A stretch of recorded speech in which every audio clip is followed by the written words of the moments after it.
জন্য প্রয়াস করবে, সেটা যেন এখান থেকে চালু হয়। যাই হোক, অনেক কথা বললাম। আমি জানি যে সমস্যা, অনেক সমস্যা রয়েছে, কিন্তু সব সমস্যার সমাধান একসঙ্গে সম্ভব নয়। কিন্তু সরকারের প্রয়াস রয়েছে, সরকার চায় যে সকলকে নিয়ে সবকা সাথ সবকা বিকাশ শুধু বলা নয়, সেটা করে দেখানো। আমার হয়তো বলাটা প্রাসঙ্গিক হবে না এখানে। আমরা বলিনি এই যে চা বাগান শ্রমিক যারা রয়েছে, আমাদের এই সরকার 8,500 9,000 শ্রমিক পরিবার, যাদেরকে এই সরকার আসার পর ভূমির অধিকার দিয়েছে।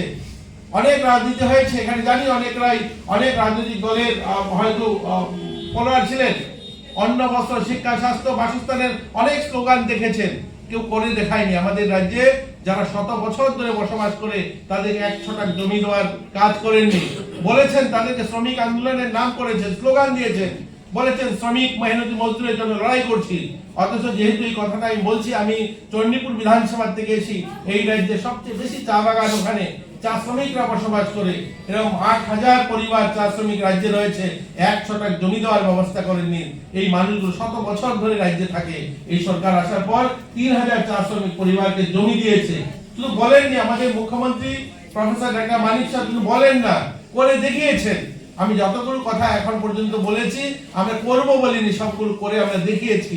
দিব্যাঙ্গদের ভাতা সহ আমরা অন্যান্য ভাতা 2,000 টাকা বলেছি, আমরা করে দেখিয়েছি। আমরা ইউআইডি কার্ড ক্যাম্প করে, প্রতি ঘরে সুশাসন নয়, মাত্র এই 3 বছর ইউআইডি কার্ড আমাদের রাজ্যে প্রায় 40,000 দিব্যাঙ্গ ভাই বোনদেরকে ইউআইডি কার্ড করে দেওয়া হয়েছে।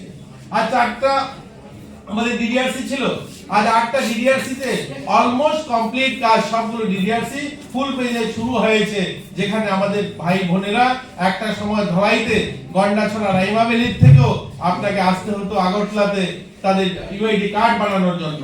ধর্মনগর থেকে ইউআইডি কার্ড বানানোর জন্য কৈলাসহরে যেতে হতো।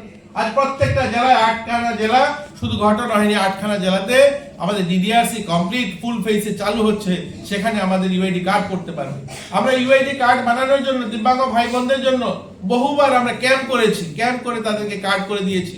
এই আমাদের খেলো ত্রিপুরা প্যারা গেমসে আমরা সেখানে ক্যাম্প লাগিয়ে, আমাদের ডিডিআরসি ওয়েস্ট ডিস্ট্রিক্ট ক্যাম্প লাগিয়ে সেখানে তাদেরকে ইউআইডি কার্ড করে দিয়েছে।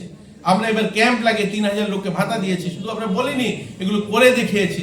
এখানে যারা দিব্যাঙ্গ ভাই বোনেরা রয়েছেন, কেউ বলতে পারবেন না যে এরকম একটা নিউজ হয়েছে 2 বছরের মধ্যে, যে নিউজের পরে এটা ইমপ্লিমেন্ট হয়নি। আমরা যখনই যে চ্যানেল হোক, যে মিডিয়া হাউসে হোক, যে পত্রিকাতে হোক, আমরা দেখেছি দিব্যাঙ্গরা ভাতা পায় না, এরকম একটা নিউজ হয়েছে।